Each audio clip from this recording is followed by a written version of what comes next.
BA third year के विषय विश्व के प्रादेशिक भूगोल के एक टॉपिक अपवाह तंत्र और मतलब ये कि एशिया के अपवाह तंत्र के बारे में पढ़ेंगे। हम सभी जानते हैं कि पूरे विश्व में 7 महाद्वीप और 5 महासागर हैं और उनमें से जो एशिया महाद्वीप है वो एक बहुत बड़ा महाद्वीप है और इस जो एक बहुत बड़ा महाद्वीप है तो इसका जो अपवाह तंत्र भी बहुत ज़्यादा विस्तृत भी है और बहुत ज़्यादा विविधता लिए हुए है। तो और जिसमें इसका जो अपवाह तंत्र है, यानी आप मेरे ख्याल से अपवाह तंत्र समझते होंगे, जिस भी देश या महाद्वीप के या जिस भी जगह के झीलों नदियों के बारे में जब हम पढ़ते हैं तो ये इसका मतलब होता है कि हम उसके अपवाह तंत्र के बारे में पढ़ रहे हैं। और अब अपवाह तंत्र का मतलब ये है कि वहाँ की पानी की स्थिति जानना।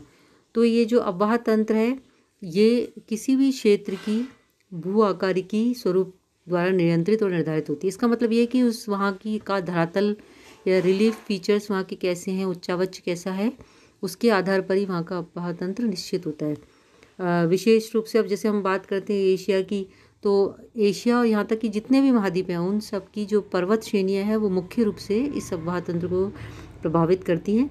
अब जैसे मध्य एशिया है, एशिया का जो मध्य वाला पार्ट है वहाँ पर जो पर्वत श्रेणी मुख्य रूप से पाई जाती है वो है हिमालय। अब ये जो हिमालय है वो पूरी तरह से एशिया के लिए एक प्रमुख जल विभाजक का कार्य करता है और ज़्यादातर ये देखा गया है कि जो मध्यवर्ती पर्वत श्रेणी से जो निकलने वाली नदियाँ होती हैं वो इसके जो पर्वत की जो ढाल हैं उनके अनुसार बहती हैं। अब जैसे पूर्व की तरफ बहती हैं, पश्चिम की तरफ बहती हैं, उत्तर की तरफ बहती हैं, दक्षिण दिशाओं की तरफ बहती हैं, ढाल के अनुसार प्रवाहित होती हैं।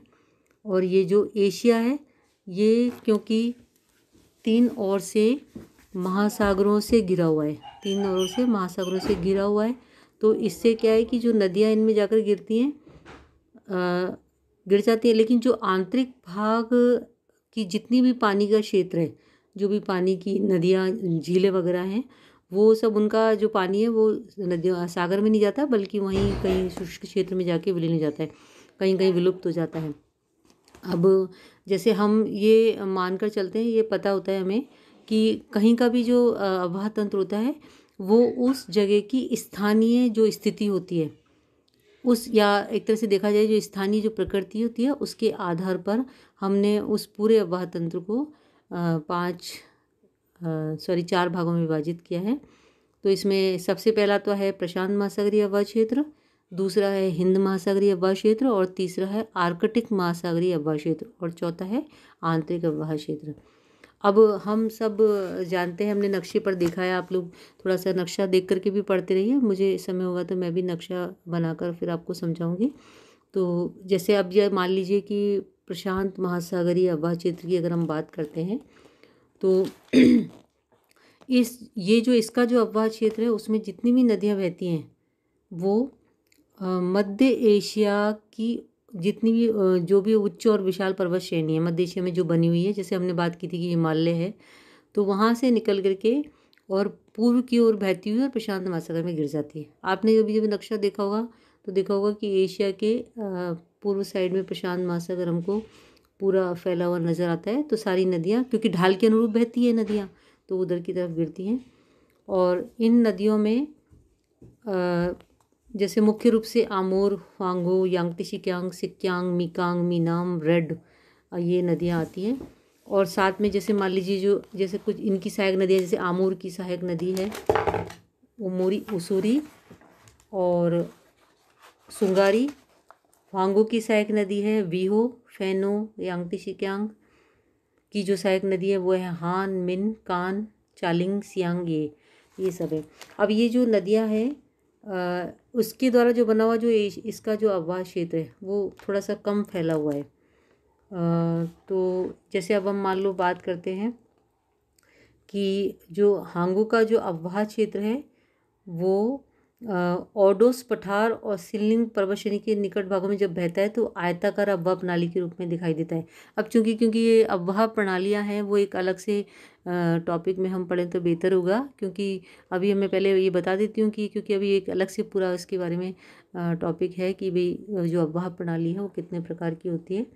और जबकि जो यांगत्से है वो अपनी सहायक नदियों के साथ ध्रुमाकृतिक डेंड्रिक जो अफवाह तंत्र है, अफवाह प्रणाली, वो बनाती है। तो अब ये जो नदियाँ होती हैं हमको सबको पता है ये बहुत महत्वपूर्ण होती हैं। अब यहाँ से ये सारी जो जिन नदियों की हमने बात की है ये सब सिंचाई, कृषि और परिवहन के लिए बहुत अधिक महत्वपूर्ण है। और इन नदियों ने ही सारे उपजाऊ डेल्टाओं और मैदानों का निर्माण किया है। अब सब हम जानते हैं कि चीन का जो विशाल उत्तरी मैदान है वो तो हांगो नदी की वजह से ही बना हुआ है। वो हांगो नदी जो है वो आपको सब जानते हैं कि उसको चीन का शोक भी कहते हैं, क्योंकि वो प्रतिवर्ष बहुत ज़्यादा भयंकर बाढ़ों को जन्म देती है। साथ में जो यांगटीसी नदी है वो भी बहुत महत्वपूर्ण है। जो आप चीन का जो सबसे जो घना भाग है वो इस यांगटीसी के डेल्टा में मिलता है। यांगटीसी उस क्षेत्र की बहुत बड़ी नदी है, या जिसको कहते हैं यांगटीसी। आप थोड़ा अगर मुझे लग रहा है कि बोलने में अगर मुझसे कुछ गलती हुई है तो इसको मतलब यांगटीसी वो बोल सकते हैं। इस क्षेत्र की सबसे बड़ी नदी है जिसकी लंबाई 5120 किलोमीटर है। और लगातार ये जो नदियाँ होती हैं, हम डेल्टा के बारे में जानते हैं कि जब नदी समुद्र में गिरती है तो वो अपने उस क्षेत्र के आसपास खूब सारी मिट्टी जमा करती जाती है, और वो जो डेल्टा है इस मिट्टी के जमा होने से लगातार बढ़ता जाता है, और ये मिट्टी जो होती है बहुत ज़्यादा उपजाऊ होती है, तो लगातार बढ़ती जा रही है। ये हमने अपने उस प्रशांत महासागरीय हवा तंत्र की बात की है। नक्शे में अगर हम एक तरह से थोड़ा सा जो नक्शा है उसमें देखें, या हम उसे बना करके उसमें से नदियों को इस तरह से देखें कहाँ से कहाँ तक जा रही है, तो और अधिक समझ में आएगा। इसके पश्चात हम बात करते हैं हिंद महासागरीय अववाह क्षेत्र की। हम सब जानते हैं कि हमारे भारत के नीचे जो महासागर फैला हुआ है उसको हिंद महासागर कहते हैं, और हिंद महासागरीय अववाह क्षेत्र है वो पश्चिम में दजला फरात जो नदियां हैं कि वहाँ से मतलब जो दजला फरात जो नदी है उसके उद्गम स्थल से लेकर के और पूर्व में मलेशिया तक फैला हुआ है। और इसकी जो मुख्य नदियाँ हैं इस अववाह क्षेत्र की दजला फरात, सिंध, गंगा, ब्रह्मपुत्र, ये नदियाँ हैं। दूसरी कुछ नदियाँ हैं जैसे कि इरावदी, साल्विन, चिंदविन, गोदावरी, नर्मदा, ताप्ती, कृष्णा, कावेरी, महानदी।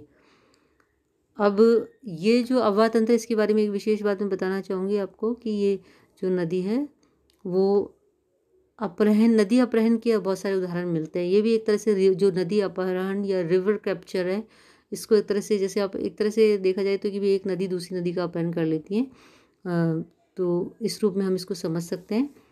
जो इरावदी और सिंधु नदी है इसका बहुत बड़ा उदाहरण है।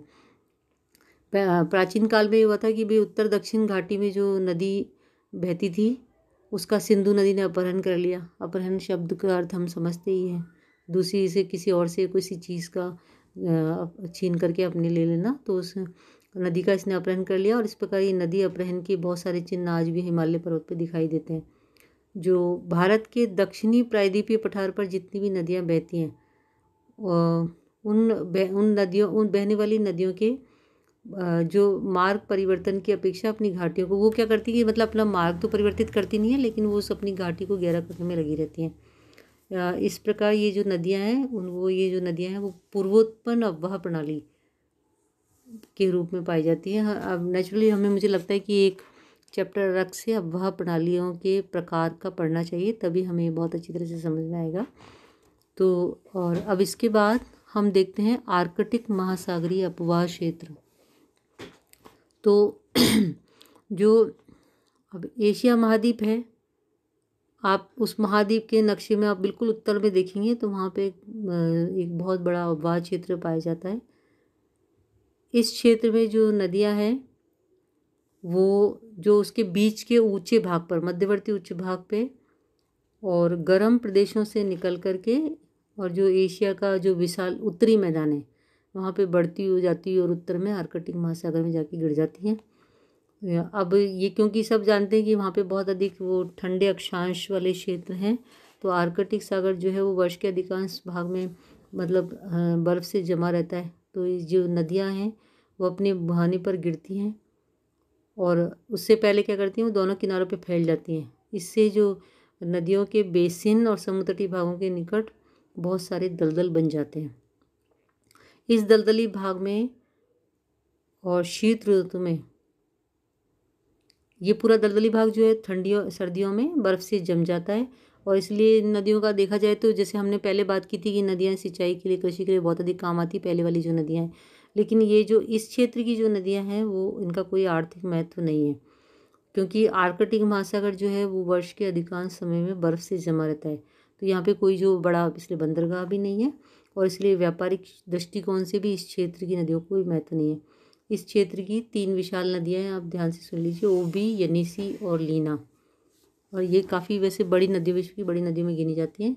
इन नदियों की लंबाई, जैसे ओबी है उसकी 3880 किलोमीटर है, यनीसी की 3354 किलोमीटर है, और लीना की 4320 किलोमीटर। और इसके बाद हम बात करते हैं आंतरिक अववाह क्षेत्र की। तो उस आंतरिक अववाह क्षेत्र में हम जो पूरा एशिया महाद्वीप है उसके मध्य भाग में जो अववाह तंत्र पाया जाता है वो है पूरा पश्चिम में अनातोलिया से लेकर पूर्व में मंचूरिया तक का क्षेत्र में जो अववाह क्षेत्र फैला हुआ है। अब जैसे ये इस क्षेत्र में जितनी भी नदियाँ होती हैं वो उनका अस्तित्व तभी होगा या जब वो तभी मिलती हैं जब वर्षा होती है और साथ में बर्फ़ पिघलती रहती है। तो इसके अभी वर्षा होने से, बर्फ़ पिघलने पर नदियों को बहुत सारा जल मिलता है। ये नदियाँ बहकर झीलों में और आंतरिक सागरों में मिल जाती हैं। हमने पहले बात की थी ये शुष्क या तो शुष्क क्षेत्र में विलीन हो जाती हैं या फिर झीलों में और आंतरिक सागरों में मिल जाती हैं। और नहीं तो कई बार ऐसा होता है कि जब मात्रा जल की मात्रा अधिक नहीं है तो ये सूख जाती हैं और शुष्क रेतीले भागों में विलीन हो जाती हैं।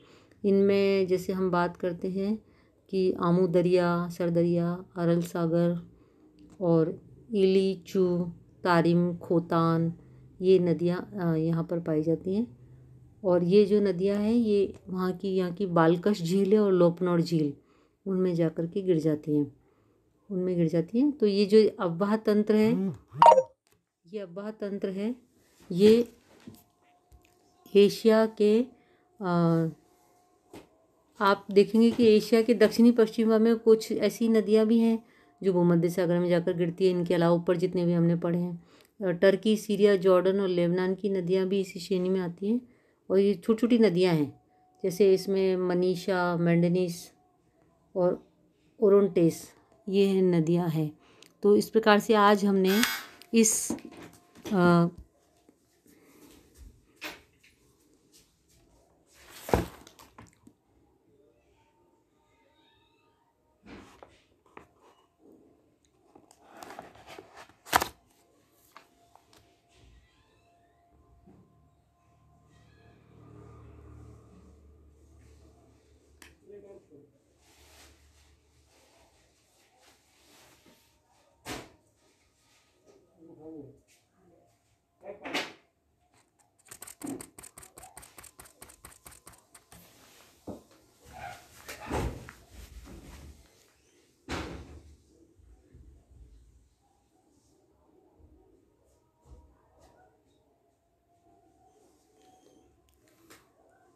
इस वीडियो में एशिया के अववाह तंत्र की बात की है। अब अगले वीडियो में दूसरे विषय की बात करेंगे। धन्यवाद।